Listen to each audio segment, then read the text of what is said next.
Ethan Ward, a war veteran seeking peace, thought he was merely starting anew with his German Shepherd, Blitz, at the remote Skinwalker Ranch.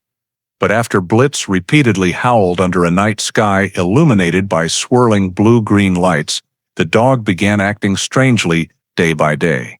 Blitz wasn't afraid, but seemed to be conveying a warning.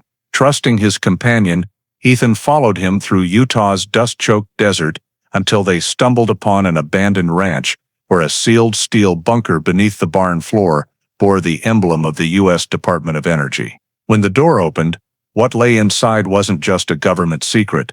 It was something not of this world. What emerged from that darkness would ensure America would never be the same. Support us by subscribing to our channel to follow this terrifying journey. Ethan Ward drove his old pickup truck through the red dirt of Skinwalker Ranch, Utah, with his German Shepherd, Blitz, by his side. After war and therapy, he chose this desolate place to start over, seeking the quiet the world no longer offered. On the first night, as he parked near the edge of an abandoned plot, the sky suddenly glowed with swirling blue-green lights, emitting a low hum like a distant vibration. Blitz howled, body rigid, while Ethan stood frozen, watching the light dissolve into nothingness, leaving absolute silence. The next morning, Blitz bolted north, sniffing something in the air. Ethan followed through dry brush to an abandoned ranch in the middle of the prairie. On the ground, fresh, clear military vehicle tracks were etched deep into the dry clay. Blitz barked loudly by a rotting barn. Ethan approached and found a large steel plate welded shut, faintly marked with DOE, in one corner. When he tapped it, a hollow sound echoed downward. Blitz backed away, growling. From beneath the steel came a steady, low hum, like the breathing of something that never slept. Ethan stepped back, grabbing an old toolbox from the truck. He attached a cutting blade to a handheld grinder, powering it from the truck's battery. Sparks flew as the blade bit into the old weld, the acrid smell of burning steel filling the barn. Blitz crouched low, ears twitching with each screech of the grinder. The weld gave way, revealing a dark gap beneath. When the final weld broke, the heavy steel plate shifted, and a cold gust rose from below, carrying the scent of metal and something ancient, sharp and dry. Ethan used his jacket to protect his hand and yanked the hatch open. The door swung up, its hinges groaning, echoing in the empty space. At his feet, a rusted spiral staircase descended into thick darkness. He flicked on his flashlight, its weak beam illuminating only a few steps. Blitz sniffed, then led the way down, claws clacking on the cold metal. Ethan followed, each step echoing, mingling with the low hum he'd heard from above. The deeper they went, the colder and heavier the air became, thick with the smell of ozone and old machine oil. At the bottom, they entered a narrow hallway lined with steel doors, faded signs still visible on the walls. Level 1, control access restricted personnel only. Ethan swept his flashlight around. The thick walls were coated in dust, but a small plaque still bore the DOE logo, Department of Energy, and a faded black inscription, Quantum Rift, Initiative.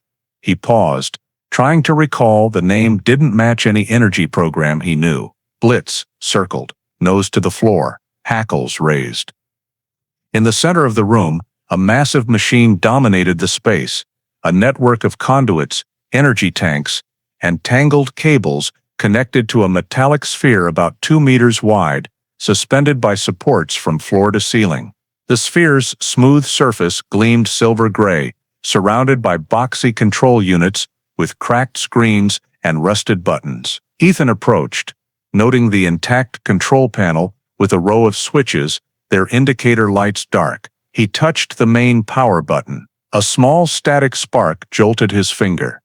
A faint message appeared on a small screen, backup power active. Ethan hesitated, then pressed and held the start button. A sharp click sounded. From deep within the system, compressors began to hum, air stirred, and ceiling lights flickered on in sequence, casting a pale white glow throughout the bunker.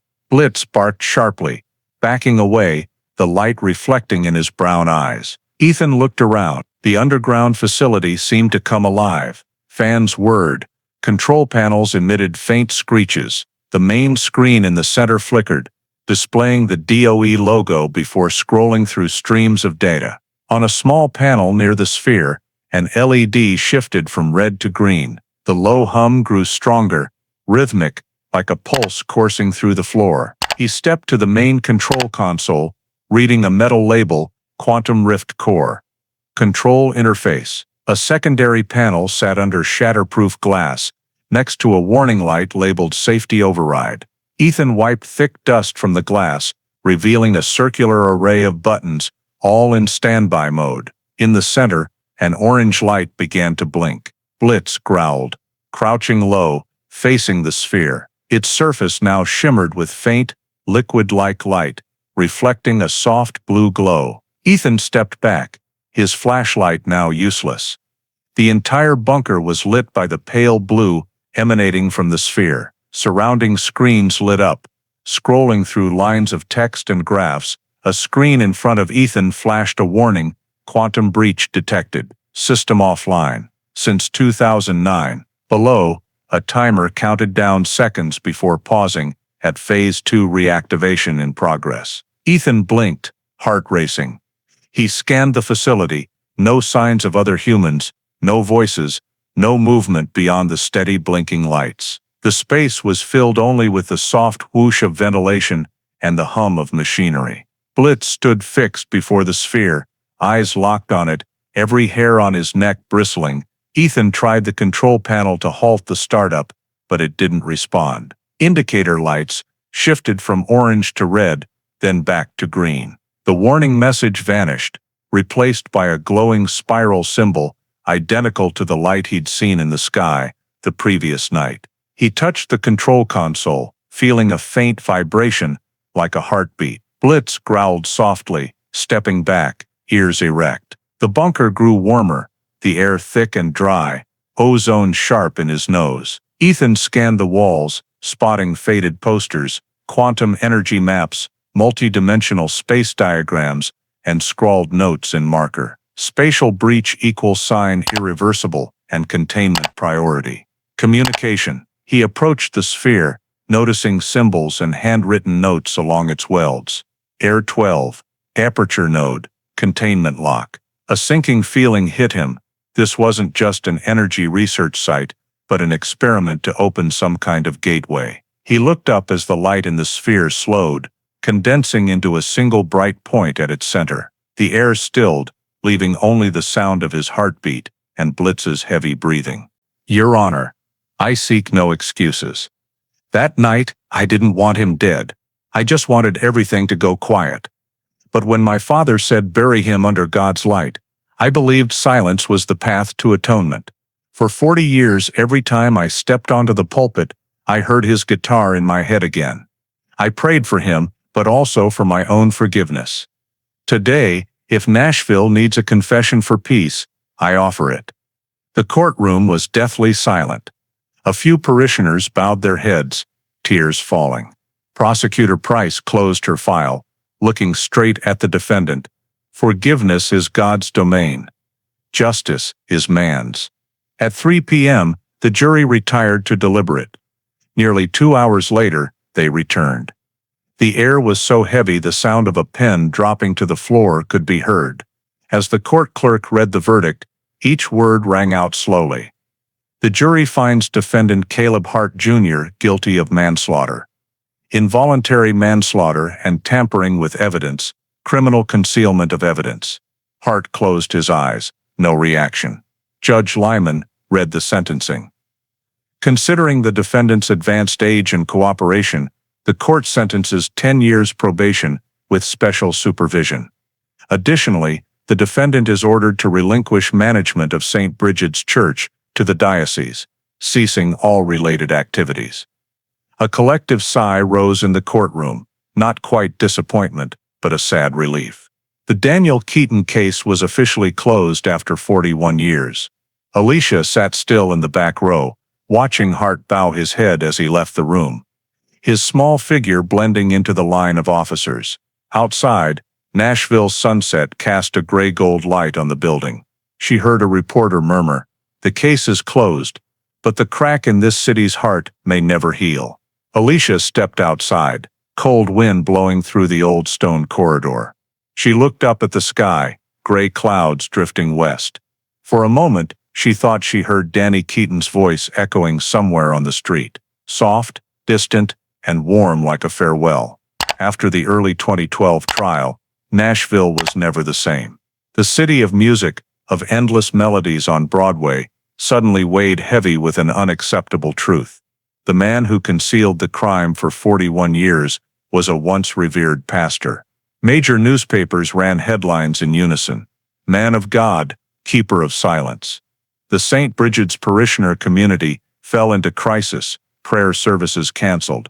The old church sign removed in silence. City authorities quickly decided St. Bridget's Chapel would close permanently. The diocese agreed, and the land where Sunday prayers once took place was transferred to the city to build a small memorial for Daniel Keaton.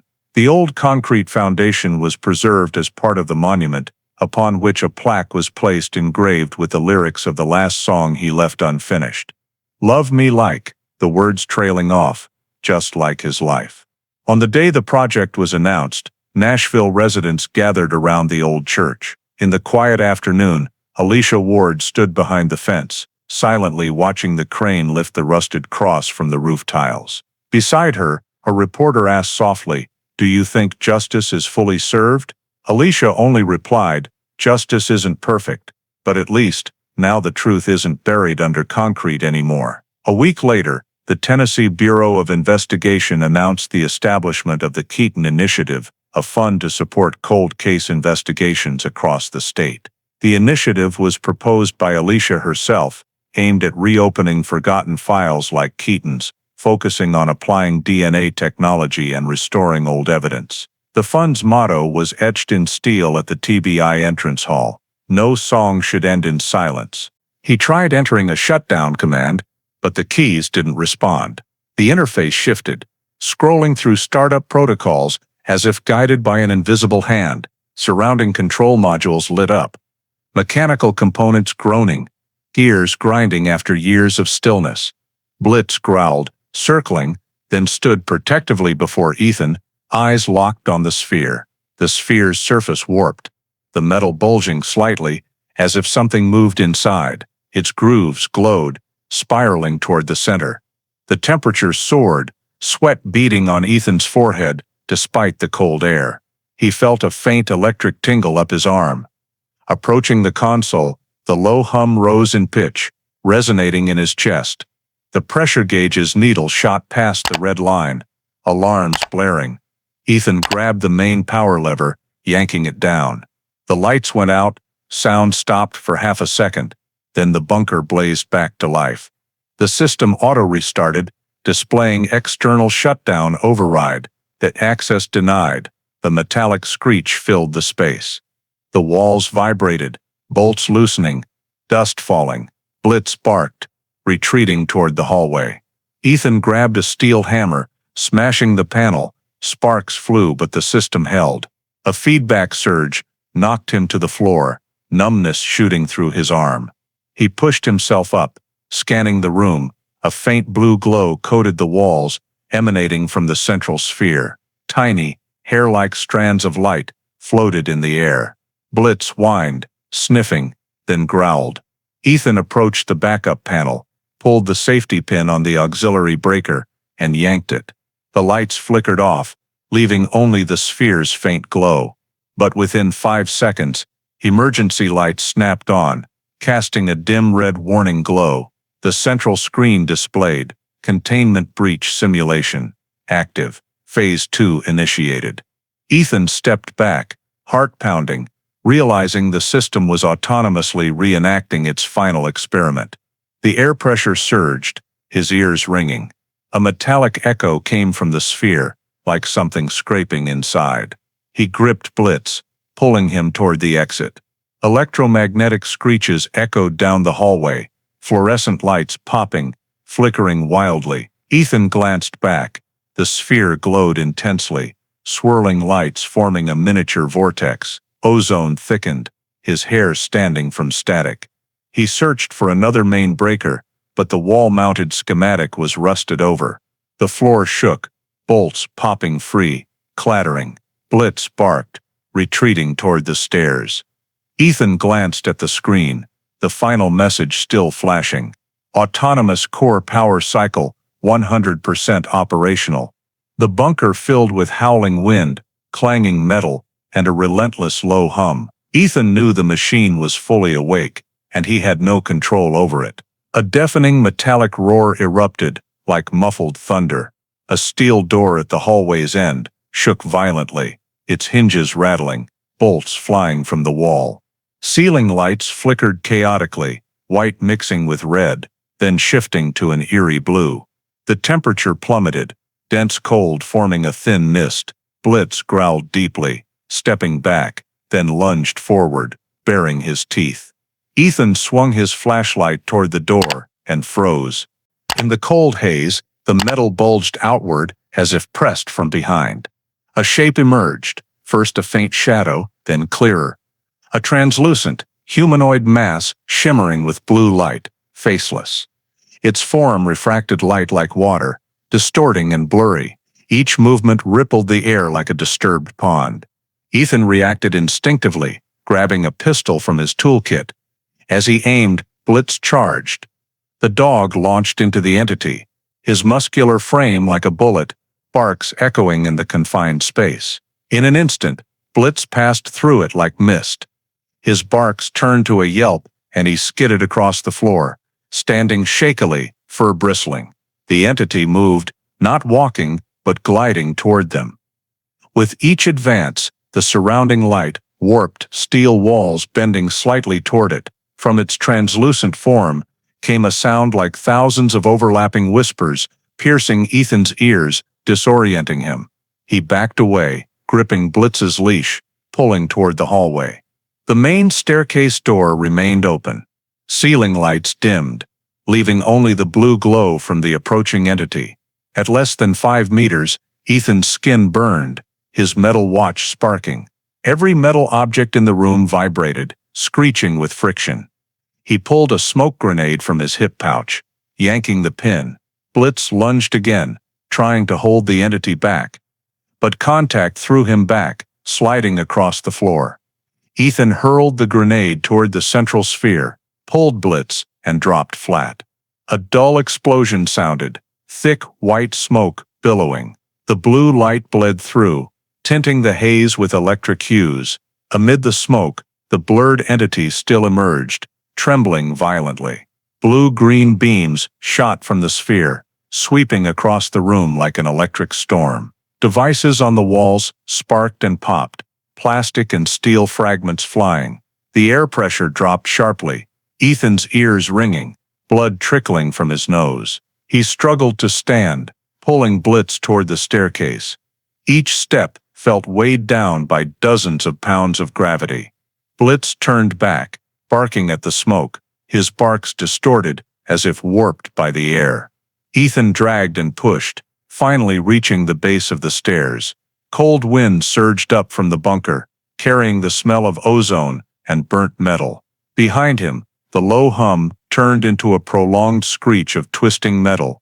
A dense blue-green light erupted from the bunker's core, so intense it snuffed out his flashlight, flooding the space in blinding monochrome. Ethan saw nothing but searing blue, his skin stinging as if scorched by sunlight. He and Blitz scrambled up the final steps as a series of explosions echoed below. With each step, heat blasted up from behind. Reaching the hatch, he glanced back. The blue light surged like a pillar of fire, blasting through the thick smoke and steel dust, swirling into a vortex that sucked in everything around it. Ethan slammed the open steel door shut, just as the first shockwave hit. The barn shook, its tin roof tearing free, dust billowing. Blitz leaped forward, pulling Ethan to the ground. An electromagnetic pulse rippled outward, causing nearby truck equipment to spark, headlights flashing briefly before dying. For a few seconds, silence reigned. The wind stopped, the surrounding prairie frozen. Ethan lay on his side, clutching Blitz's leash. The ground beneath him burned hot, but only within a few meters of the hatch. Beyond, the air cooled. As the fine dust settled, Ethan looked up. The barn was now a warped iron frame, its roof shredded. The steel hatch lay askew, faint blue light leaking through its cracks. He stood, heart pounding, breathing hard, watching Blitz sniff the area. No entity appeared above ground, only a charred, human-shaped burn etched into the concrete near the hatch. Ethan stepped closer, examining it. The scorched surface was melted, metal fused, its edges glowing faintly blue like embers. He backed away, eyes fixed on the entrance. Below, the light still pulsed. Blitz growled softly, body low, staring at the hatch. A metallic clang echoed from below, not mechanical, but slow, heavy, deliberate footsteps reverberating through the warped steel. Ethan froze, gripping his weapon, sweat chilling his spine.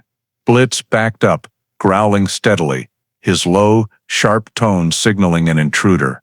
Then the footsteps stopped. Silence. Only the wind whistled through the broken iron frame. Ethan didn't dare look away from the hatch, where the blue light flickered like a faint breath. He realized something critical. The door hadn't just been opened from within, something had already escaped. An engine's low rumble approached, deep like distant thunder. Ethan pulled Blitz behind a low rock formation, 100 meters from the barn. 3 black SUVs, unmarked, roared up, tires crunching dry gravel. Doors opened simultaneously. 5 men in tactical vests, black masks, and goggles stepped out. They moved silently, in sync, carrying scanners and signal transmitters. One man's chest bore a silver badge with 3 faint letters. DOE. Ethan held his breath, raising binoculars. Blitz lay flat at his feet, eyes locked on the bunker. One man opened a metal case, pulling out a handheld device, scanning the hatch. Its screen glowed red. Radiation at .9. Active field. His voice crackled through a comms unit. Another nodded, signaling 2 others to reposition the steel hatch. They used pneumatic cylinders to force it shut, then sprayed silver-gray sealing foam along the edges. The team worked swiftly, avoiding eye contact. An agent attached a pressure sensor to the hatch's surface, its screen flashing. He spoke softly, audible to Ethan through the wind. Energy levels still fluctuating. Omega node reacting. Possible reactivation. Ethan adjusted his handheld camera, zooming in. Under the faint blue glow, the men formed a circle around the hatch, exchanging brief words. A tall man with a gravelly voice spoke into his radio. Confirmed Omega node reactivated. Send report to Central. Request containment team. Another SUV parked farther out, 2 figures in full hazmat suits, stepping out with chemical tanks. They sprayed the area, the air thick with chlorine and ozone. Blitz whimpered softly. Ethan placed a hand on his head, signaling silence. He kept filming, zooming on a sign they erected. Caution, radiation hazard, federal property, Dewey restricted area. As the team retreated, 2 agents planted small sensors around the site, their red lights blinking. One stared at the hatch, light reflecting off his mask, and said quietly, "If energy pressure keeps rising, we seal the entire zone." The other nodded slightly. Ethan adjusted focus, capturing the sensors, warning signs, and yellow triangle symbols on the scanners. He knew this was a DOE rapid response team, deployed only for nuclear incidents or classified tech experiments. After 20 minutes, the agents packed up, retracting probes and closing cases. One scanned the seal, confirming temporarily stable. They boarded the SUVs, leaving only the wind-strewn warning sign, partially dusted with sand. Doors slammed shut, engines roared. Before leaving, the tall agent by the last SUV glanced back at the hatch, touching his comms. Area clear, no further leaks, but nodes still active at baseline. Recommend continuous monitoring. The SUVs drove off, their headlights sweeping the ruined barn before vanishing into the night. Ethan stayed put until the engine noise faded. He lowered the binoculars, Eyeing the hatch, the silver seal gleamed under moonlight, like a freshly stitched scar. Silence returned, broken only by wind through torn tin. He checked his camera's final frame, the words Omega Node, reactivated, clear through the lens. Blitz sniffed, looking at his owner. Ethan packed the camera, eyes fixed on the dark where the blue light had faded. A lingering sense that the door wasn't truly closed seeping into every breath. Ethan returned to his small wooden cabin at the ranch's edge as dusk fell. He led Blitz inside, locked the door, and drew the curtains. The sparse room held a wooden table, oil lamp, supply crates, and the camera on the table. He reviewed the footage through the binoculars, zooming on the Omega Node reactivated text. The image was grainy but clear enough to prove something more than an old storage bunker was active below. Blitz lay by the door, ears perked, body tense. As Ethan reached for water, an engine rumbled, stopping a few dozen meters away. Headlights swept through the window, casting a streak across the room, then went dark. Blitz growled, standing upright. Ethan doused the lamp, listening. A car door slammed, heavy footsteps approached. 3 sharp knocks, then a deep, gravelly voice. Ethan Ward, correct? Ethan stayed silent. The voice continued. I'm Agent Rayner, Department of Energy. We need to talk. Ethan flicked the safety off his pistol in his pocket. He cracked the door, Blitz blocking the gap. A tall man in a black coat, graying hair, and a gleaming DOE badge stood under moonlight. His face was calm, but his eyes were cold and weary. Rayner raised both hands, signaling no weapons. I know you recorded last night. We detected an unencrypted video signal. No one else was exposed but you. Ethan didn't reply, his gaze sharp. I only recorded what's happening on public land. Rayner stepped closer, voice steady. What you saw isn't civilian business. It's a shelved energy project from 2009. Staying here will only bring you trouble. Ethan kept his distance, hand on Blitz's leash. Trouble? I just stumbled on a bunch of guys welding under a cow barn. Rayner studied him, sighing. I'll be straight. The system you activated is part of a national experiment. All data, all witnesses are classified. I'm here to clean up and advise you to leave immediately. Blitz growled softly, eyes on Rayner. Ethan glanced at the DOE badge, tilting his head. A nuclear energy test, needing an armed response team. Doesn't sound like reactor maintenance. Rayner's brow furrowed, voice lowering. You don't get it. This isn't just energy, it's national security. I don't want you dragged into this. He pulled an envelope from his pocket, placing it on the table near the door. Inside, a thick stack of cash and a card with a single phone number. This is your chance to leave. Take your truck, head south. Don't come back. Don't tell anyone what you saw. Ethan eyed the envelope, then Rayner. If I refuse, Rayner paused, then spoke slowly. You're ex-military. You know what orders mean. When something's out of control, they erase traces. Stay, and you become a trace. The room grew heavy. The ceiling fan creaked, mixing with Blitz's labored breathing. Ethan stepped forward, eyes locked on Rayner. You know what's down there? Rayner looked away, answering curtly. Something you don't want to see again. He turned to the door, zipping his coat, pausing at the threshold. You have until dawn. When the sun rises, we seal the area. If you're still here, I can't help you. Ethan stayed silent, gripping the table, knuckles white. Rayner gave a faint, weary smile. I know your type. Soldiers don't believe until it's too late. He stepped out, closing the door. Footsteps faded. The engine started. Tires crunched gravel, then dissolved into the night. Only Blitz's breathing and moonlight through the curtain slits remained. Ethan opened the envelope. Crisp bills glinted silver. The card read, Rayner Field Operations, DOE, scrawled on the back, leave before dawn. He crumpled the card, tossing the envelope into the fireplace. The paper burned fast, curling into ash, reflecting in his eyes the faint blue glow from the night before. Blitz barked softly, as if questioning. Ethan knelt, patting his head, staring out the dark window where the headlights had vanished, one unanswered question echoing, if they're hiding this, what are they afraid of? Night fell, the sky blanketed with clouds, moonless. Ethan packed a backpack, flashlight, pistol, tools, and a portable hard drive. Blitz stayed close, eyes on his owner. After Rayner's visit, the land silence felt heavier. Ethan started the truck, killed the headlights, letting the dashboard's dim glow guide him.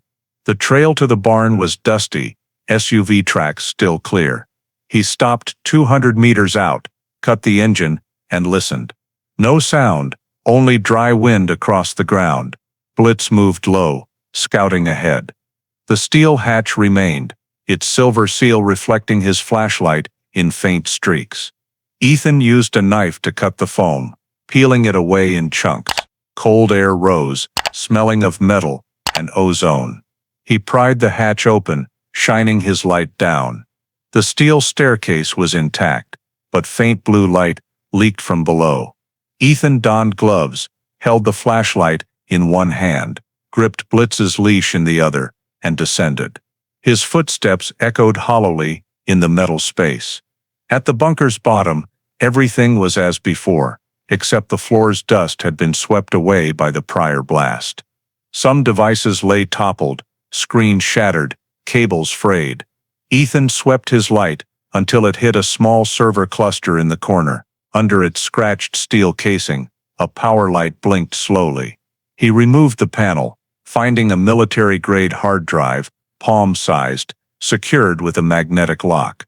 He carefully detached it, slipping it into an anti-static bag in his pack. Blitz sniffed around the energy sphere, now a cold, dark metal husk. Ethan glanced at the main screen. System offline was fixed, but a corner indicator blinked faintly. He shivered, then headed up the stairs. As the hatch closed, desert wind rushed in, as if the space exhaled.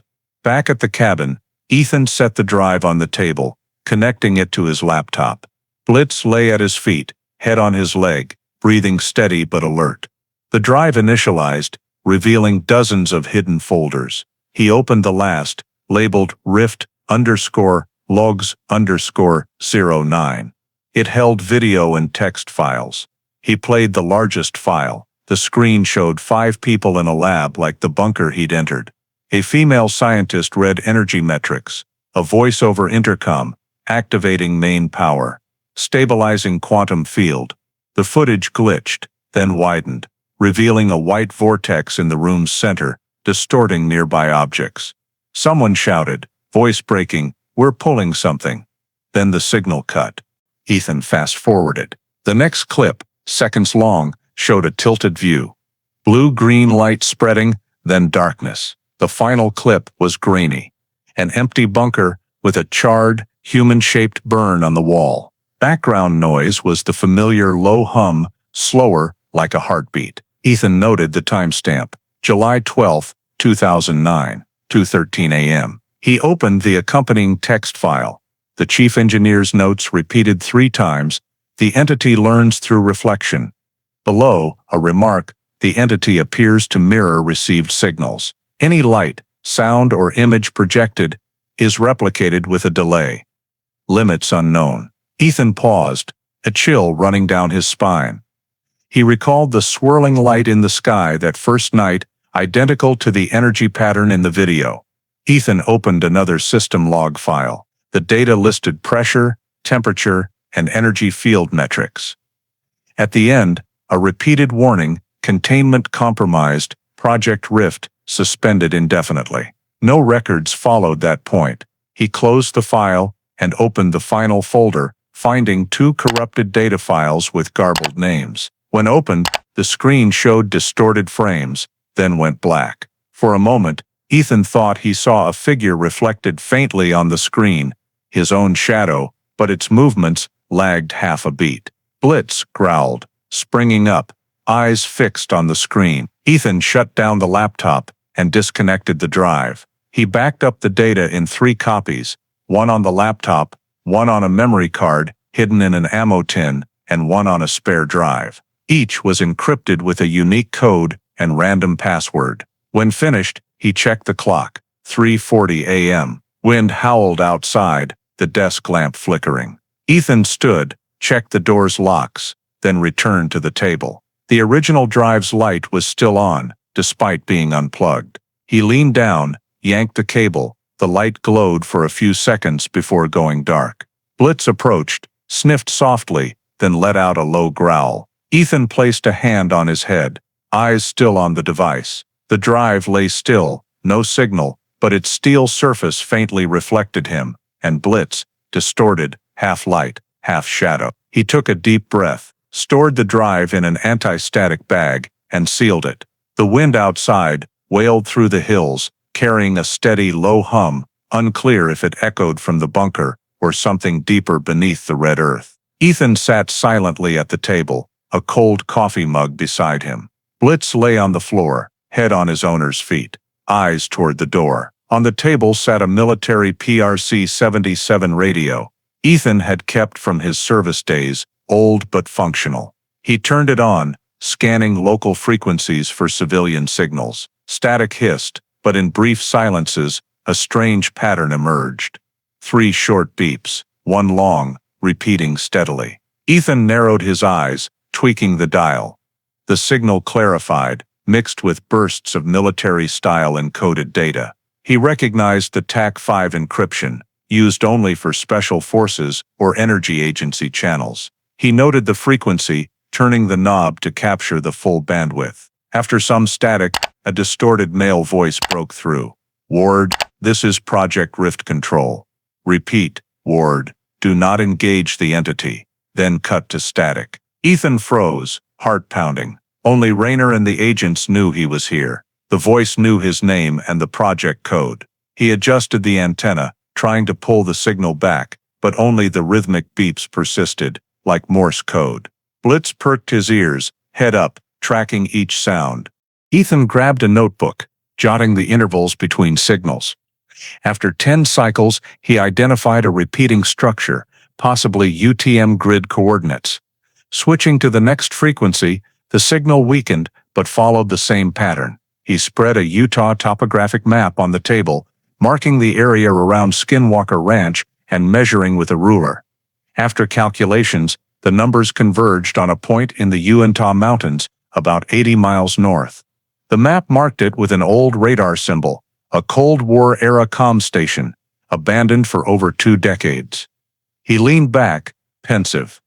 If the signal came from there, either someone was operating the facility, or the system had reactivated with the bunker's energy source.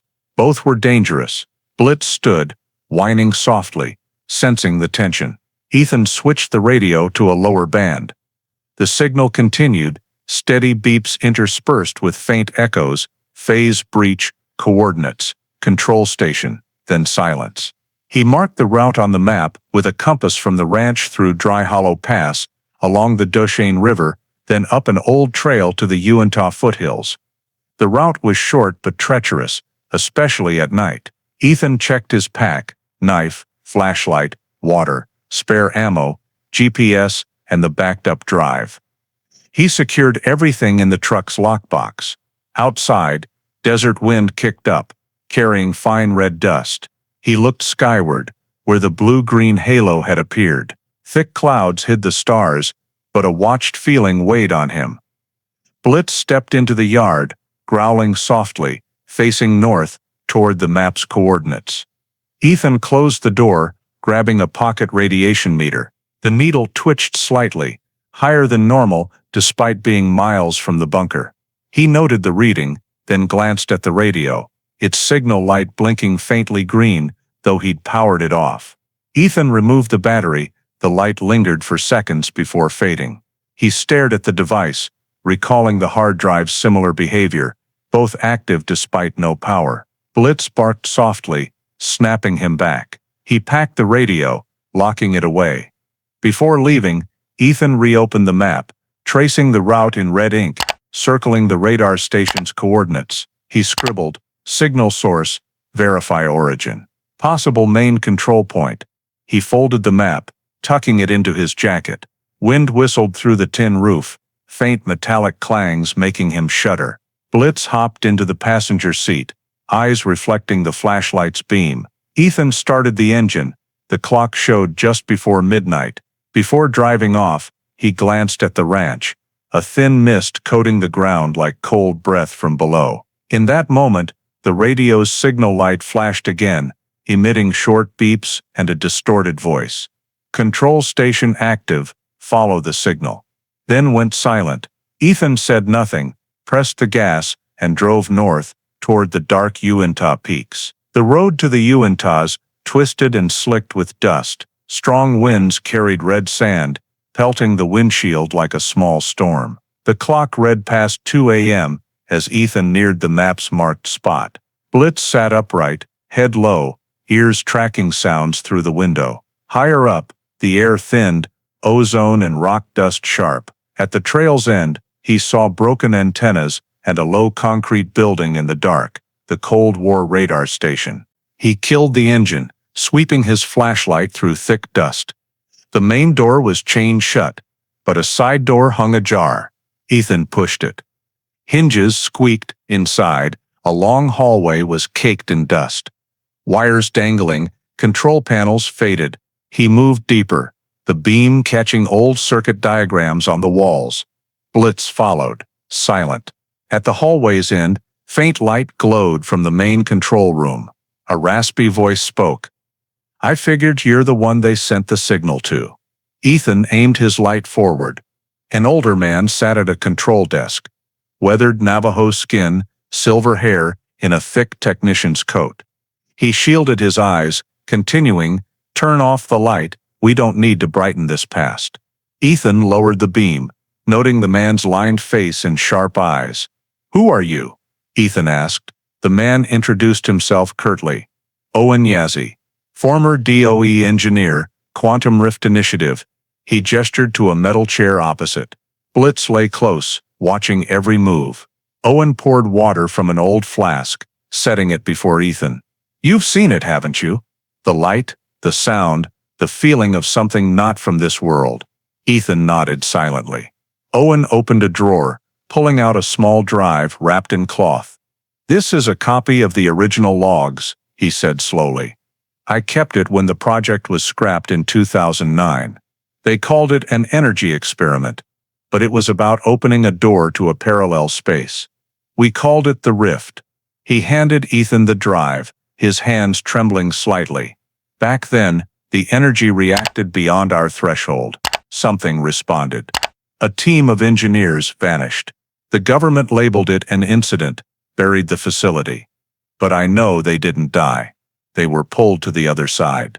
Ethan held the cold metal device. "Why signal me?" Owen met his gaze, weary. "Because you reactivated it. I've monitored energy fluctuations through the old radar grid, and last night, the ranch's signal spiked. They'll silence you like they did us. I have little time before this signal's fully blocked." He stood, activating a small screen showing an energy graph, a sharp spike from Skinwalker Ranch. "See? This source won't stop on its own. Each time you interfere, it responds stronger. It's like a body, it learns fast." Ethan frowned. "You're talking about a creature?" Owen shook his head. "Not a creature, not as we know it. It's energy with memory. What we saw is it mirroring its environment, like a mirror, but it learns, replicates." He pointed to a screen note, repeating, "The entity learns through reflection." Blitz barked softly. The desk lamp flickered. Owen pulled an old photo from his pocket, handing it to Ethan. It showed 4 scientists before an energy sphere, like the one in the bunker. One was a younger Owen. They all vanished that final night. I survived because I was at an auxiliary station. Then DOE swept in, sealed everything. Ethan flipped the photo, reading handwritten text, Rift Test 47B. July 12, 2009. He looked up. "I found this experiment's logs on the bunker's drive. Now you know why they fear it. The project never ended, just went dark. When you reactivated it, it recognized you." The room grew heavy. Outside, wind howled through broken antennas. Owen closed the laptop, pulling out a smaller USB drive and memory card. Take these too. They hold classified logs and a list of project signatories. Some still work for the government, others vanished without a trace. The room grew heavy. The ceiling fan creaked, mixing with Blitz's labored breathing. Ethan stepped forward, eyes locked on Raynor. "You know what's down there?" Raynor looked away, answering curtly, "Something you don't want to see again." He turned to the door, zipping his coat, pausing at the threshold. "You have until dawn. When the sun rises, we seal the area. If you're still here, I can't help you." Ethan stayed silent, gripping the table, knuckles white. Raynor gave a faint, weary smile. "I know your type. Soldiers don't believe until it's too late." He stepped out, closing the door. Footsteps faded. The engine started. Tires crunched gravel, then dissolved into the night. Only Blitz's breathing and moonlight through the curtain slits remained. Ethan opened the envelope. Crisp bills glinted silver. The card read, "Raynor Field Operations, DOE," scrawled on the back, "Leave before dawn." He crumpled the card, tossing the envelope into the fireplace. The paper burned fast, curling into ash, reflecting in his eyes the faint blue glow from the night before. Blitz barked softly, as if questioning. Ethan knelt, patting his head, staring out the dark window where the headlights had vanished, one unanswered question echoing, "If they're hiding this, what are they afraid of?" Night fell, the sky blanketed with clouds, moonless. Ethan packed a backpack, flashlight, pistol, tools, and a portable hard drive. Blitz stayed close, eyes on his owner. After Raynor's visit, the land silence felt heavier. Ethan started the truck, killed the headlights, letting the dashboard's dim glow guide him. The trail to the barn was dusty, SUV tracks still clear. He stopped 200 meters out, cut the engine, and listened. No sound, only dry wind across the ground. Blitz moved low, scouting ahead. The steel hatch remained, its silver seal reflecting his flashlight in faint streaks. Ethan used a knife to cut the foam, peeling it away in chunks. Cold air rose, smelling of metal and ozone. He pried the hatch open, shining his light down. The steel staircase was intact, but faint blue light leaked from below. Ethan donned gloves, held the flashlight in one hand, gripped Blitz's leash in the other, and descended. His footsteps echoed hollowly in the metal space. At the bunker's bottom, everything was as before, except the floor's dust had been swept away by the prior blast. Some devices lay toppled, screens shattered, cables frayed. Ethan swept his light until it hit a small server cluster in the corner. Under its scratched steel casing, a power light blinked slowly. He removed the panel, finding a military-grade hard drive, palm-sized, secured with a magnetic lock. He carefully detached it, slipping it into an anti-static bag in his pack. Blitz sniffed around the energy sphere, now a cold, dark metal husk. Ethan glanced at the main screen. System offline was fixed, but a corner indicator blinked faintly. He shivered, then headed up the stairs. As the hatch closed, desert wind rushed in, as if the space exhaled. Back at the cabin, Ethan set the drive on the table, connecting it to his laptop. Blitz lay at his feet, head on his leg, breathing steady but alert. The drive initialized, revealing dozens of hidden folders. He opened the last, labeled Rift_logs_09. It held video and text files. He played the largest file. The screen showed 5 people in a lab like the bunker he'd entered. A female scientist read energy metrics, a voice over intercom, activating main power, stabilizing quantum field. The footage glitched, then widened, revealing a white vortex in the room's center, distorting nearby objects.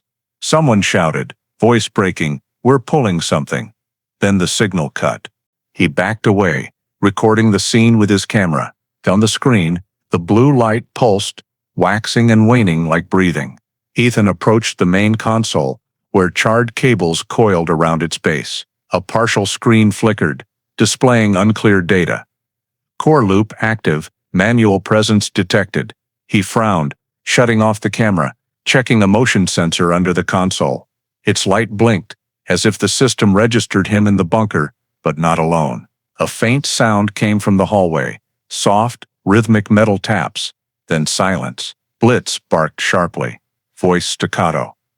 Ethan killed the flashlight, holding his breath. In the dark, the core's blue light reflected off the floor, casting a vague shape on the wall, a human figure moving against the light. He gripped his gun, retreating toward the stairs.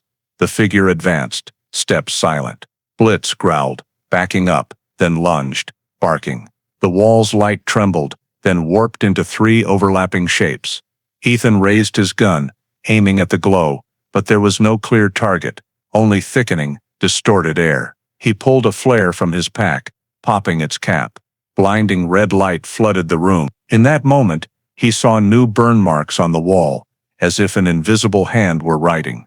Blitz barked frantically, bolting for the stairs. Ethan followed, the red light reflecting off the trembling sphere. Small metal fragments broke free, spinning in the air, as if drawn by static. As he hit the first stair, a cold gust nearly extinguished the flare. A metallic screech rose from deep below, prolonged, mixed with a low hum, like a voice, but unintelligible. Blitz turned, barking once, then raced up. Ethan climbed fast, gun in hand, feeling something close behind. At the hatch, desert wind roared, dust blinding. He pulled Blitz out, slammed the steel shut, securing it with chain and a metal bar. As he finished, the ground trembled, a deep hum, rising like a heavy heartbeat. Ethan scanned around. The site was empty. No guards, no lights. But through the sandstorm, a dark figure stood motionless, 10 meters away. It didn't move, just watched. Blitz growled softly, fur bristling, body low. Ethan raised his gun, but the wind blurred his view. When it calmed, the figure was gone. He lowered the barrel slowly, Owen's words echoing. It learns fast, and now, it seemed to be watching him. The desert wind blew all night, piling red dust on the hatch. At dawn's first light, Ethan returned, his pack heavy with gear and a small demolition charge. He knew the machine couldn't keep running. Blitz stayed close, unusually quiet, occasionally licking his chops, sniffing, as if recognizing a scent. Ethan opened the steel hatch. Cold air fogged his glasses. His flashlight caught a faint blue glow below, showing the machine still active, though weaker. He swallowed hard, stepping onto the first stair. Blitz followed. Their footsteps echoed, blending with a steady low hum like a heartbeat. At the bottom, the scene had changed. Steel walls were more warped, black burns coating the ceiling, as if scorched by intense heat. Auxiliary screens flickered, displaying core loop active. Ethan reached the main console, powering on the backup to check data. The main screen lit up, showing bunker security footage. Ethan frowned. It showed him, Ethan Ward, with Blitz, standing at the console, every gesture mirrored. He raised a hand. The screen's image followed, half a second late. A delayed loop. He stepped back, a chill running through him. Suddenly, the video feed shook. His on-screen image changed. Same face, same clothes, but the eyes were cold, empty. Initiating reflection simulation flashed in the screen's corner. Blitz growled, pressing against his owner. The ventilation system kicked on, a low roar filling the bunker. The sphere's surface glowed, a light vortex forming. From its metal translucent liquid flowed, coiling like thick smoke, then shaping into a human form, perfect proportions, body hazy, face half clear, half obscured. It stood upright, head tilted, as if observing them. Ethan aimed his gun, but didn't fire. The entity took another step, the sphere's light casting its shadow over both of them. Blitz barked loudly, lunging and snapping at its chest. His jaws passed through the translucent substance, sending ripples of light outward. The entity swung its arm, a light swipe that sent Blitz crashing into the wall. Ethan yelled his name and pulled the trigger. 3 shots rang out, passing through the transparent form, sparking against the steel wall behind. The entity didn't retreat, it just stared, mimicking him, raising its hand, as if holding an imaginary gun pointed at him. As Ethan fired a fourth shot, the entity mirrored the angle. The bullet ricocheted, grazing his shoulder, blood spraying lightly. He fell, eyes wide. It was reflecting his actions with deadly precision. Blitz struggled to his feet, charging from the side. He clamped onto the entity's arm. Blue light flared, a small explosion sounded, and both recoiled. The entity's skin flickered, shifting rapidly, gradually taking on human tones, its face sharpening. Ethan's face. It stared with eyes identical to his, except for the glowing light in its pupils. His hand shook as he backed toward the control console. The screen shifted, displaying autonomous system, core self-defense engaged. Below, a red self-destruct icon blinked, locked by safety protocols. Ethan gritted his teeth, entering a shutdown code. The system demanded biometric verification. He pressed his hand to the scanner. It buzzed. Access denied. Across the room, the entity placed its hand in midair, mirroring the position. The scanner's light flashed green. The message changed to access granted. Ethan's breath quickened, realizing the system recognized the entity as him. Out of options, he rushed to the auxiliary console on the wall, smashing the protective cover with his gun's butt. Glass shattered. Beneath was a mechanical switch tied to the energy core. He pulled the safety pin and turned the valve.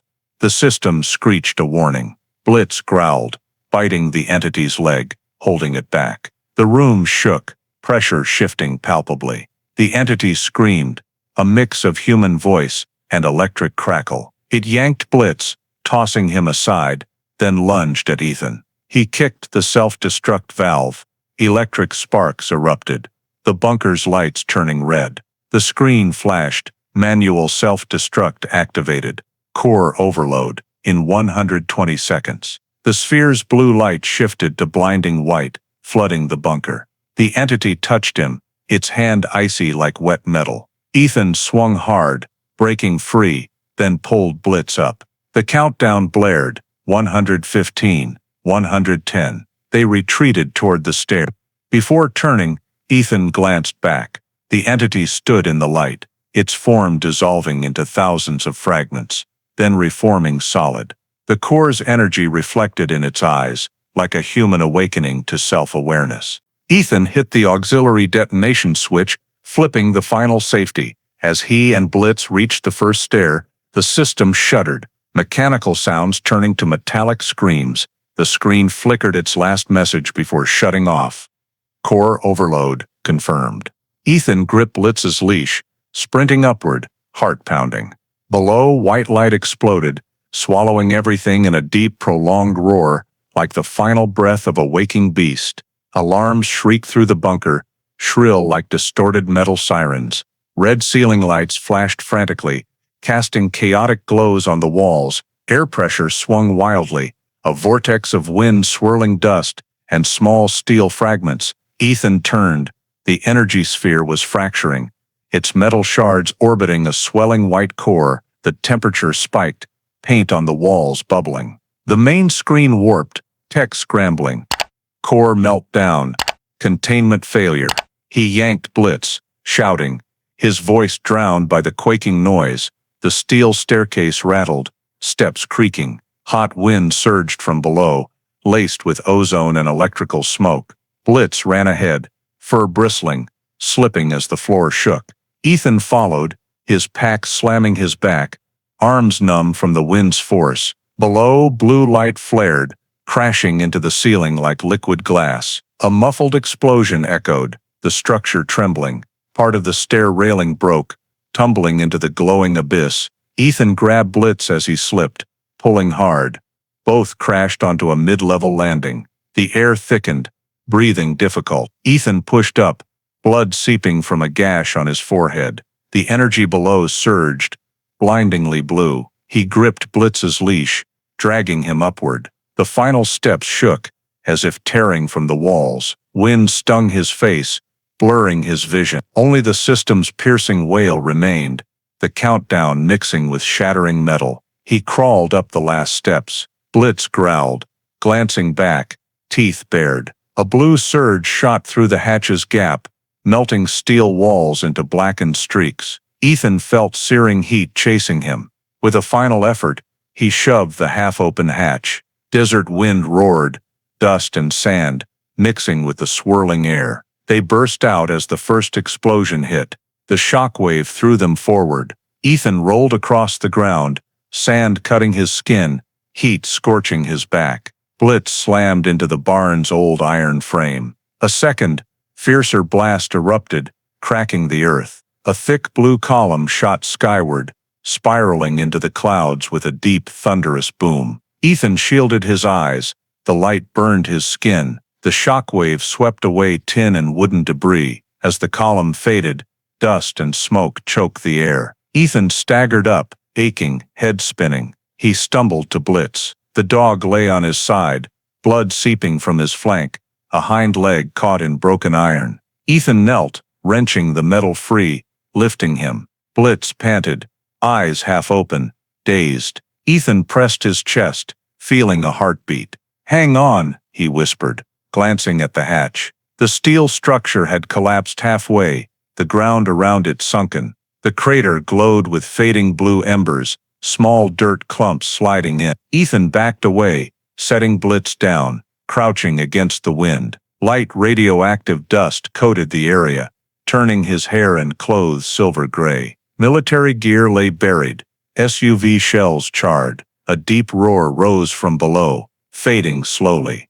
The area fell silent. Ethan scanned the devastation, the barn gone, replaced by a 20-meter-wide crater. Blue smoke, curling like vapor. Wind swept away red sand, exposing scorched metal fragments. He wiped sweat and blood from his face, checking Blitz. The dog lifted his head, eyes squinting, whining softly. Ethan tore his shirt, wrapping the wound. They'd wind whipped harder, stirring small dust vortices around them. He carried Blitz away from the crater. He painted to be it. In the early light, the surrounding land glowed faintly blue, sand reflecting the blast's last traces. Over 100 meters out, Ethan stopped, setting Blitz down. He looked back. The crater's glow dimmed, giving way to thin black smoke. The area was still, no howling wind, no mechanical hum, just his heavy breathing and Blitz's faint whimpers. Ethan sat beside him, holding the leash, eyes on the crater. A thought struck. If the energy was truly destroyed, the air should be calm, but the wind still swirled in small circles. He touched the ground. It was warm, faintly trembling.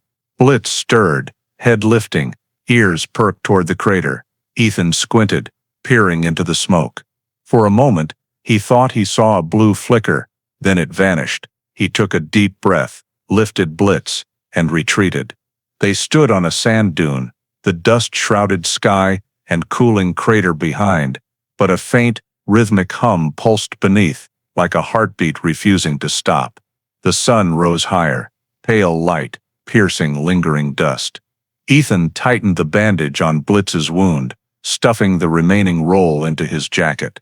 The air was acrid, but beneath it, a faint engine hum grew. He looked up, squinting, westward.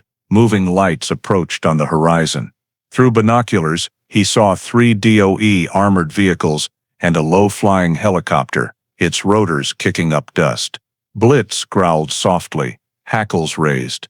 Ethan knew they'd detected his biosignature post-explosion. He pulled Blitz up, heading for a rocky ridge. Their footprints marked the sand. He swept them away with his jacket.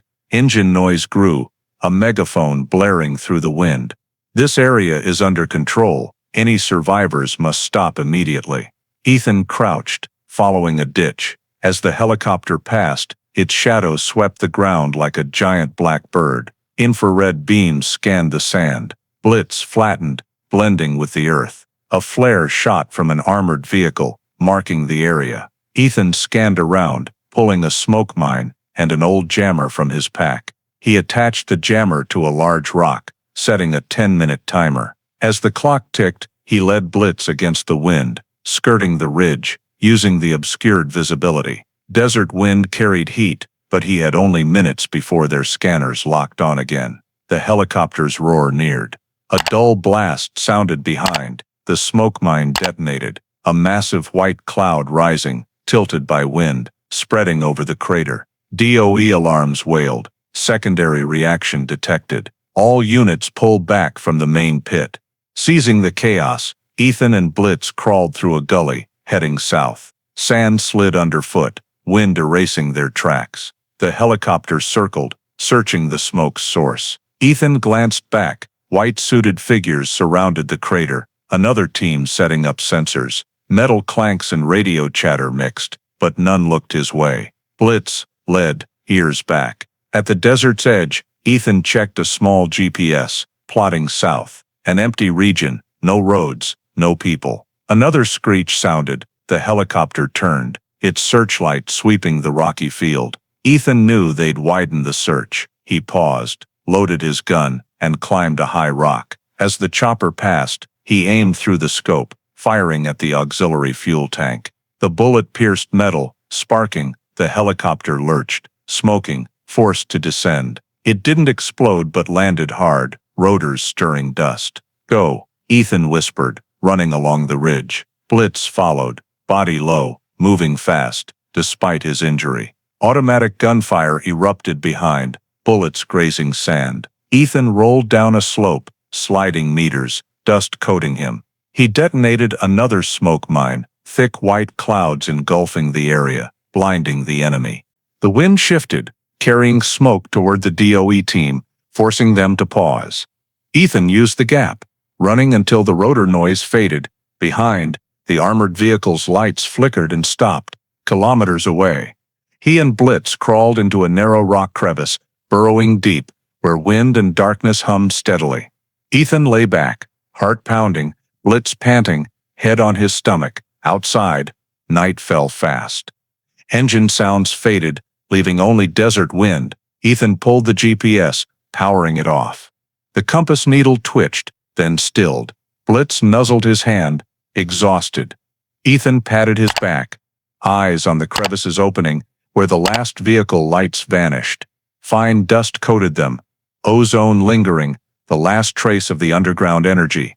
He took a deep breath, leaning against cold rock. They'd escaped, but Ethan knew this silence was temporary. Darkness settled as Ethan and Blitz reached Utah's southern border.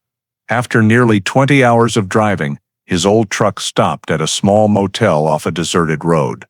Its neon sign flickered, Silver Mesa Inn. Wind carried the scent of rain dust, the distant desert, a black blur. Ethan pulled his hood up, carried Blitz, his legs still bandaged, and approached the counter. The young clerk nodded curtly, asking nothing, handing him a key for the end room. He signed a fake name, paid cash, leaving no trace. The room was small, walls yellowed, a single bed, wooden table, loose outlet. Ethan laid Blitz on a blanket, checking his wound. Bleeding stopped, but he needed rest. He locked the door, drew the curtains, and turned on a dim desk lamp. The laptop sat on the worn table, beside Owen Yazzi's drive and the bunker's memory card. He plugged in the device, waiting as it booted. The fan's soft whir filled the room, blending with Blitz's steady breathing. The screen displayed the QRI_ERIC_MN folder, over 400 gigabytes. Ethan made 3 backups, one on an external drive, one on an SD card, and one encrypted, sent via a secure channel.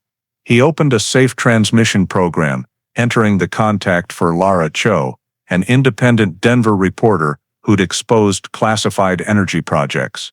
She was the only one he trusted to release the data, uncensored. As the connection established, the screen showed a weak satellite link. Ethan entered his old ID, Ward. Echo 12, and dragged the compressed folder into the send window. In the notes, he typed slowly. Attached files contain all technical logs, experiment data, and evidence of the Quantum Rift Initiative. Source verified, Owen Yazzie, DOE engineer. Warning system not fully disabled. Energy source located at Skinwalker Ranch, coordinates 40, 258 degree Naver, 109, 892 degree W. At transmission time, Area under DOE lockdown. If I lose contact, consider this my final statement." He paused, glancing at Blitz, curled up asleep, chest rising faintly. He continued. Technical warning: quantum rift energy reacts to reflective radiation. Recurring log phrase. The entity learns through reflection. Any reflected light, sound, or image may reactivate it. He attached 2 extracted videos, one of the active machine, another from the bunker's camera, showing the entity emerging. The shaky footage clearly showed a translucent human shape in blue light. Finally, he added a text file, warning _2_public, text, stating concisely, if any DOE facility in Utah or Nevada reactivates quantum energy, isolate the area within a 20-mile radius immediately. Avoid direct contact with blue light reflective sources. Do not use optical devices. The upload crawled. Each percentage point heightened Ethan's tension. He sat motionless, eyes on the progress bar. Outside, a truck rumbled by, fading. For a moment, he thought he heard a distant helicopter, but it was just wind through a torn billboard. At 2:13 a.m., the final file sent, a brief reply appeared. Data received, verifying source. Stay in contact via backup channel. LC Ethan cut the transmission, disconnected the network, and removed the drive. He burned a paper copy of the coordinates and passwords, keeping only the mental version. He then locked the original folder with a unique code, Rift47B_071209. Blitz stirred, whining softly. Ethan knelt, stroking his head. It's done, old friend. Whatever happens, the truth won't be buried anymore. He glanced at the window. Neon light from the motel sign cut through the curtains, casting a diagonal glow across the room. In it, his face showed exhaustion but alert eyes. Before resting, he opened a personal recorder, speaking quickly. Ethan Ward, July 14th. At Silver Mesa Inn. Data sent. If I don't return, find Owen Yazzie or Lara Cho. Don't trust anyone claiming DOE. They know too much about Rift, and now it knows them. He stopped, saving the file as final_log_01. Wind rattled the window, curtains fluttering. The hallway's neon light blinked once, then died. Ethan powered off the laptop, draped a blanket over Blitz, and leaned against the wall, gun within reach, eyes on the window. Outside, the border night was silent, but somewhere in the dark, a faint blue spark flickered on the horizon, then vanished as if it never existed. The sound of a distant siren faded, leaving only the wind circling the old rooms. Ethan dozed in the chair, gun across his lap, Blitz at his feet. Suddenly, the radio receiver's small alarm blinked red. He snapped awake, seeing a faint message. Trace detected. Incoming signal. His heart tightened. They'd tracked the data transmission. He cut the power, removed the battery, and looked at Blitz. The dog was up, growling low, ears erect toward the door. From afar, a heavy truck engine roared, headlights sweeping the motel wall. Ethan grabbed his gear, stuffing the drive and laptop into his pack. A voice cut through the wind via megaphone. Ethan Ward, you're wanted by DOE order. Surrender now. Remained silent. He peered out. 4 black SUVs lined the lot, headlights blazing. Behind, a helicopter descended, dust swirling. In the light, he saw Raynor, tactical vest, sunglasses, holding a radio. Ethan pulled Blitz behind the table, opened a drawer under the bed, and grabbed 2 homemade mines with electric triggers, prepared since leaving the ranch. Outside, boots pounded. A voice shouted, Room 7, target inside. Metal hit the lock, then a small blast. They breached the door. Ethan pressed the trigger. The mine's light turned green. He pulled Blitz into the bathroom, covering the dog's ears. A deafening blast tore through, shattering the window, black smoke pouring into the hall. The hallway's neon died. Ethan opened the back door, sprinting into a narrow alley. Blitz stayed close, glancing back, growling. Shouts followed, Ward's heading west, cut off the rear. Headlights caught his shadow, bullets grazing the wall. Ethan slid into a ditch, crawling along a fence, then vaulted over. From the other side, Ethan triggered the second mine remotely. The blast was stronger, collapsing part of the motel's wall. The shockwave flipped the nearest vehicle, smoke and fire rising, obscuring visibility. Ethan ran along the dirt path behind the motel, heart pounding. Blitz kept pace beside him, panting heavily but steady. In the flickering light of the blaze, Ethan saw Rayner and 3 other agents emerge, rifles raised. A bullet grazed Ethan's shoulder, blood splattering his jacket. Blitz whipped around, growling fiercely, and charged at the approaching figures. Ethan shouted for him, but a massive explosion from the motel drowned out his voice. The dog lunged, sinking his teeth into an agent's arm. A burst of gunfire erupted. Muzzle flashes lit up, smoke and dust swirling.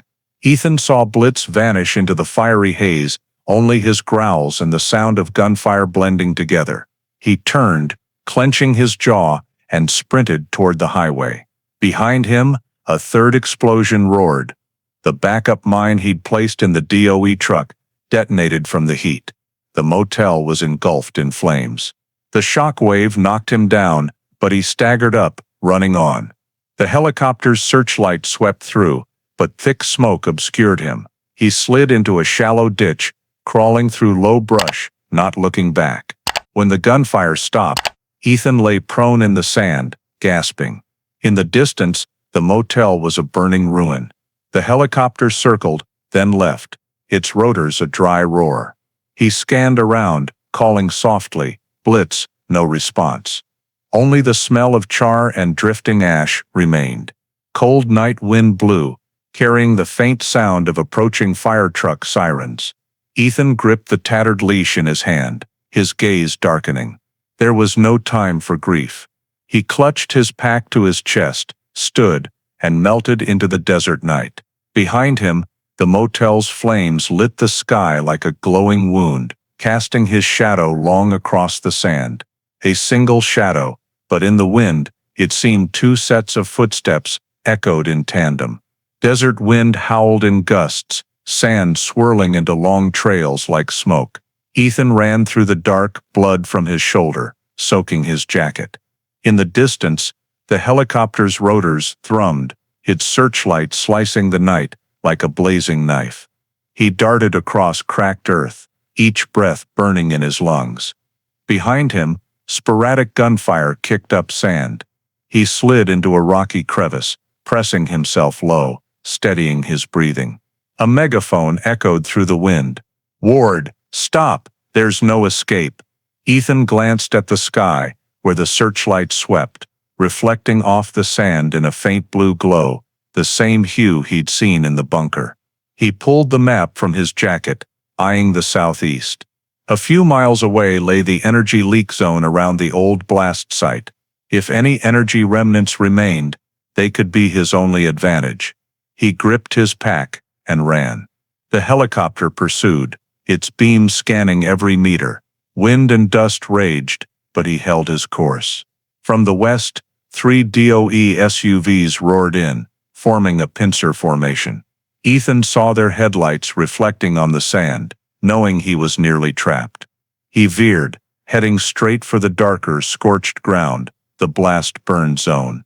As he neared, the air shifted, thick with ozone, faint electric sparks flashing in the sand. The pocket radiation meter beeped, alarming. The helicopter circled, illuminating the area. Ethan tossed a small smoke grenade. White clouds billowed, hiding him. He drew his pistol, firing 2 shots at the chopper's thermal sensor. The searchlight flickered chaotically, forcing the pilot to climb. On the ground, the DOE vehicle stopped 100 meters away, soldiers fanning out, shouting, "Flank right, hold position." Footsteps pounded. Ethan crouched, skirting the crater, spotting faint blue light leaking from the sand, pulsing like breathing. He knew the area was unstable. Below lay the remains of the exploded machine. An idea sparked. Lure them into the energy zone and trigger a reaction. He rigged his last small mine, setting the detonator near the crater's edge. As the searchlight swept over, he flipped the switch. The blast was small, but enough to spark a response. The ground trembled. Blue light surging, spiraling upward. The wind turned to a metallic screech, sand swirling skyward. The DOE soldiers froze, staring at the expanding glow. The helicopter circled, its megaphone blaring, "Evacuate the area. Energy unstable." Ethan backed away, eyes on the crater. From its center, a vortex of light widened, glowing brighter, energy bolts shooting up like lightning. The air warped, sand circling in a fierce vortex. Amid the chaotic roar, Ethan heard a bark. Blitz. He spun around. At the glow's edge, through dust and wind, stood the familiar shape of his dog, fur singed, one leg limping, but upright, eyes locked on him. "Blitz!" Ethan shouted, running toward him. Blue light bathed them both. The dog growled, standing between him and the expanding glow. From the vortex, a translucent figure emerged, blue light tracing its form. It advanced, mirroring Ethan's movements like a reflection. Blitz leaped, barking fiercely, but holding back. Ethan froze, wind whistling in his ears, a sound like a whisper, reflection. The vortex widened, its center blazing white space distorting. The soldiers retreated, yelling into radios. The helicopter veered off, avoiding the glow. Ethan stepped slowly, eyes on the entity in the light. It raised a hand, mimicking him, its blue eyes glowing, voice distorted. "You opened it." Blitz let out a long growl, then lunged into the light, biting the entity's translucent chest. A blue electric surge erupted, engulfing them both. Ethan yelled, charging forward. The air dissolved into mist, gravity vanishing.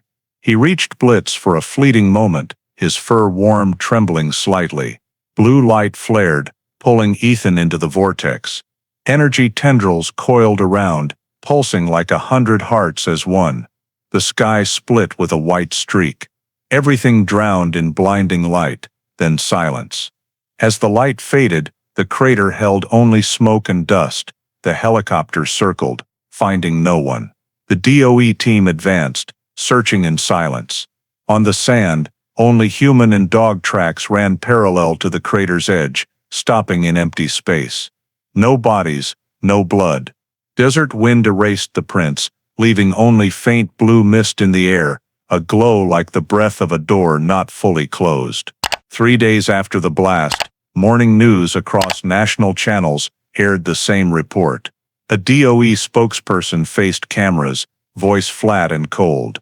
A localized radiation leak occurred at Skinwalker Ranch, Utah. The cause is under investigation. No civilian casualties. The area is sealed for safety. Behind him, a backdrop showed emergency responders in masks and hazmat suits. No questions were allowed. That day, the highway to the ranch was blocked at both ends.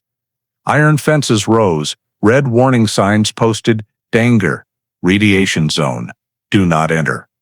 Trucks hauled sensors and sealed containers, escorted by unmarked military vehicles. At night, floodlights cast beams skyward, reflecting a faint blue glow visible from towns 10 miles away. Locals talked endlessly. Some claimed they saw a blue flash shoot up from the restricted zone on July 14th, and by morning, the area vanished from online maps. An old rancher at a coffee shop said he heard a thunder-like roar that night, followed by dogs howling across the prairie, as if from underground. Young herders swore they saw a man and a glowing dog cross a field at dawn, then dissolve into the air. No one believed them, but none dared approach the sealed zone. Official DOE reports called it a technical accident involving old nuclear materials. Yet, local responders noted their radiation meters detected no particles, only abnormal electromagnetic surges. An anonymous patrolman said night shifts picked up rhythmic radio static, interspersed with sounds like a heartbeat. From Vernal, residents began leaving. Children were banned from the Dutchesne River, and phone signals within a 20-mile radius were blocked. Curious visitors were turned back by military vehicles. Local papers were ordered to stop reporting, allowed only to reprint DOE statements. On the third night post-explosion, a strange storm swept the ranch. Locals said the wind carried a deep hum, like hundreds of voices overlapping. At midnight, their dogs howled toward the sealed zone, the sound echoing through rocky hills for nearly 10 minutes before stopping. At dawn, the western sky lingered with a faint blue hue, despite the risen sun. In the final broadcast, the DOE spokesperson insisted, "The phenomenon is fully contained. Rumors of lights or sounds are baseless," but townsfolk swore they heard footsteps and distant barking nightly, echoing from Skinwalker Ranch, familiar sounds no one dared name. On July 21st morning, at a small Denver newsroom, reporter Lara Cho opened her laptop to a data package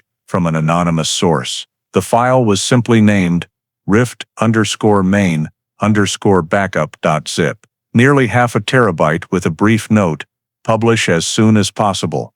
The truth must be seen." No signature, but Lara recognized the verification code, Ethan Ward's format. She locked her door, drew the blinds, plugged in a backup drive, and began unzipping.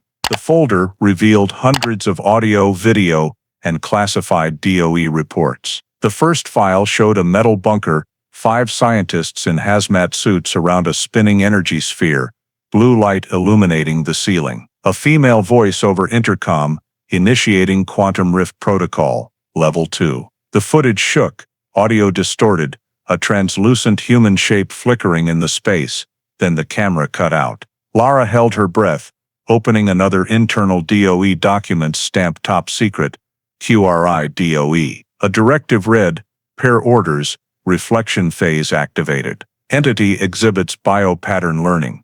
The next files chilled her. A video showed a DOE agent, noting subject mirrors operator actions, then the lab flooded with blue light. Reports ended with containment breach. Project suspended. The final file was a direct order from DOE's Washington office. Erase all data, neutralize witnesses, label as radiation accidents, to conceal Skinwalker event. Lara leaned back, heart racing. Outside, Denver's sky was clear, but the images lingered. The blue entity, the vortex, Ethan's face in the final frame. She didn't hesitate. Accessing an independent press network, she activated a backup server, uploading all data to an open distribution system. When the progress bar hit 100%, she titled the post, "DOE's Classified Program, Interdimensional Experiment at Skinwalker Ranch," attaching original videos and documents. 12 minutes later, views exceeded 3 million. Forums and international news shared it. Reactions flooding in. But at the 13th minute, Lear's screen went black. A warning flashed, "Content violation. Federal seizure in process." Files vanished. The website errored to 404. Servers disconnected simultaneously. She tried logging back in. Futile. The screen showed one final line before shutting off. Rift_secure_protocol, initiated by DOE. Lara yanked the original drive, stuffed it in her bag, and ran to the hallway. The building was eerily empty. Colleagues had just left. Her reflection alone in the glass doors. She rushed to the elevator, hitting the basement for the back exit. The hallway lights flickered, static humming softly. As the elevator opened, a tall man in a black coat and tinted glasses stood inside. "Lara Cho?" His voice low, firm. She stepped back, but before she could answer, the lights went out. 4 hours later, Denver police received a report of a small fire at the Frontier Truth Office. When they arrived, Lara's workspace was ransacked. No signs of a struggle, only an overturned chair and a faint blue streak on the wall. The backup drive was gone. All article data was erased from platforms, even offline backups re-encrypted with an unknown key.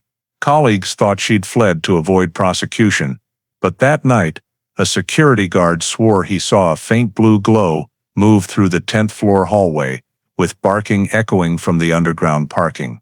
When checked, no one was there. From that day, Lara Cho vanished from personnel records, her article surviving only in the memories of those who read it in its 12-minute window, before the truth was wiped from the digital world. 2 weeks after the media blackout, A civilian investigation group of 4, a geologist, amateur filmmaker, and 2 locals, secretly approached Skinwalker Ranch. Part of Truth Horizon, a small outfit collecting evidence of government cover-ups, they carried infrared cameras, radiation meters, and a small drone.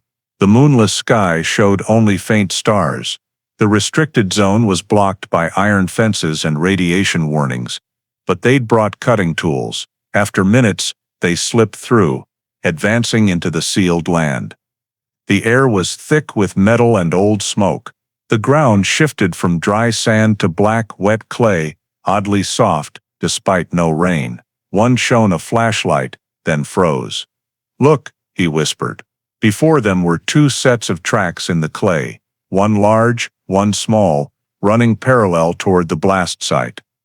The boot prints showed clear military treads, beside deep claw marks of a dog. The tracks were pristine, untouched by wind, as if made that night.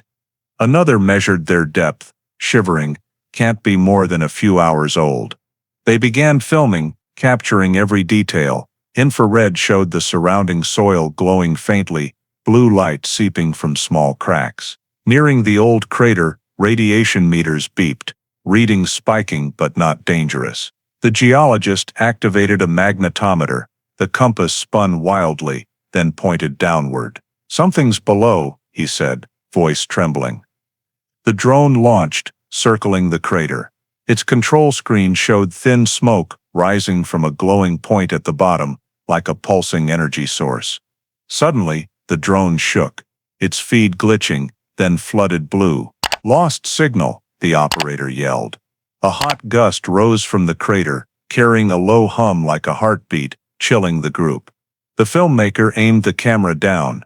Through the lens, blue light moved fluidly, as if something alive stirred below. A woman in the group whispered, "It's looking up." At that moment, audio feeds screeched with static, then cut out.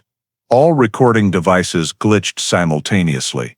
On the camera screen, human and dog shadows flickered at the crater's edge, but in reality, no one saw anything. Panicked, the group retreated, grabbing gear and running for the fence. As they reached it, their meters kept emitting odd, low-frequency sounds, then stopped. The sky behind flashed a faint blue, like lightning without thunder. One turned back, seeing a thin light column rise and vanish. "Go back," someone shouted, but the geologist pulled them.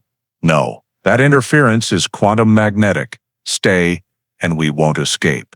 They crossed the fence, piled into their truck, and sped from the zone. All were silent, only wind whistling through the windows. 10 miles out, devices normalized. They stopped, checking data. Most footage was lost, but the first 10 minutes remained, clearly showing the human and dog tracks. The final frame held a blurry glow, blue light, pulsing from the earth, like a heartbeat. The group exchanged glances, wordless. The filmmaker sat, hands shaking, shutting off the camera. "We have proof," he whispered. But then, the truck's radio crackled, repeating a familiar low hum, 3 short tones, one long, matching the DOE's recorded signals. They stared, none touching the radio. Desert wind carried a faint howl from the distant ranch, low, prolonged, as if from both sides of the world. A year later, Skinwalker Ranch was no longer a barren restricted zone. Satellite images showed a new octagonal complex in the desert, gray concrete walls, antenna towers, and a massive metal dome at the center. Faint lettering on the main gate read, "Rift Containment Facility, property of the U.S. Department of Energy." No media could approach, no coordinates existed on civilian maps. Locals only knew that sometimes, at night, the western sky flashed blue and faded, like the breath of a giant entity caged below. Inside the main dome, hundreds of monitors glowed, displaying continuous data.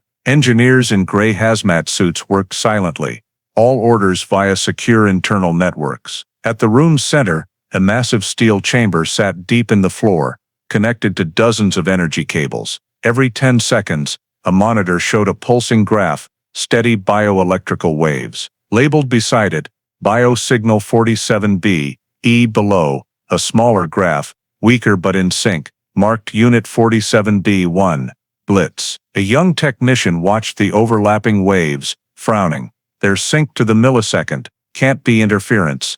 The supervisor snapped. Not interference. It's them. The technician fell silent, glancing at the screen where EW and B1 pulsed like human and dog heartbeats merged. Each peak triggered magnetometers around the core, emitting a low hum like breathing. A steel door slid open.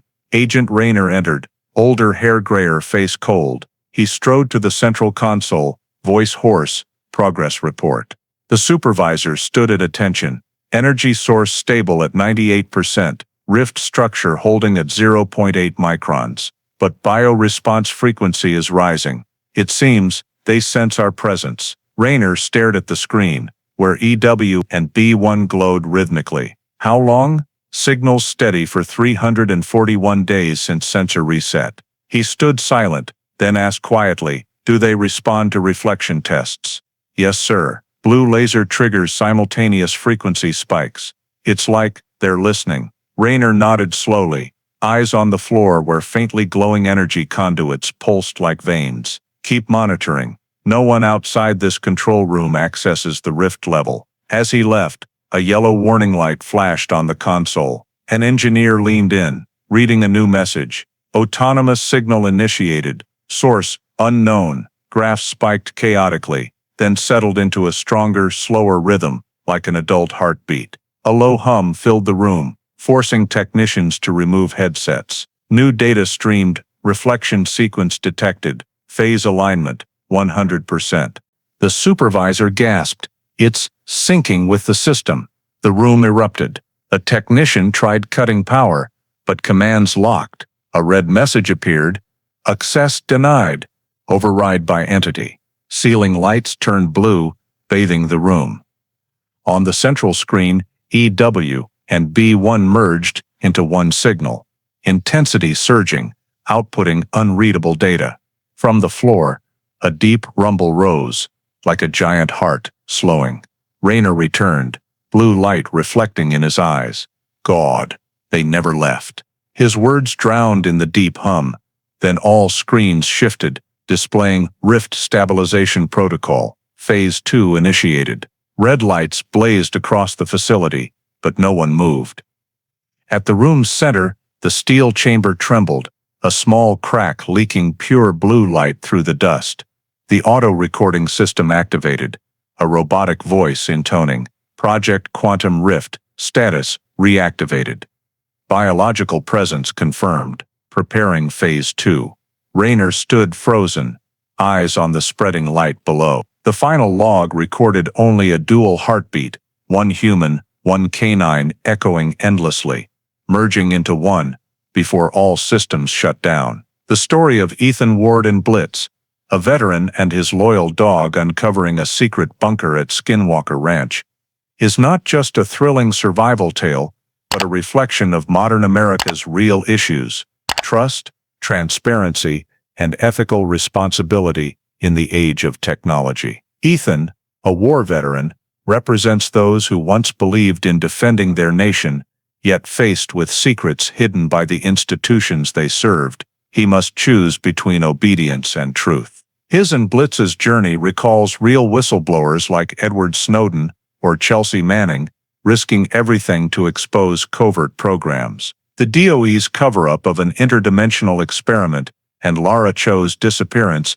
after publishing data mirror current fears about state power and information control in the digital era. In America, where free speech is a cornerstone, this story reminds us that transparency is not just a right, but a collective duty to preserve democracy. From Ethan, we learn courage isn't fearlessness, but acting despite risk. From Blitz, symbolizing loyalty and instinct, we see the value of trust and connection to nature, which modern society often loses in technology's noise. The greatest lesson is in a world where truth is easily distorted, we must be conscience's guardians, daring to question, to defend human values, even when the only light is a faint blue flicker in the dark. If you believe truth is worth pursuing, though buried in darkness like Ethan and Blitz, Subscribe to our channel to explore America's forgotten mysteries with us. Thank you for joining us. See you in the next video,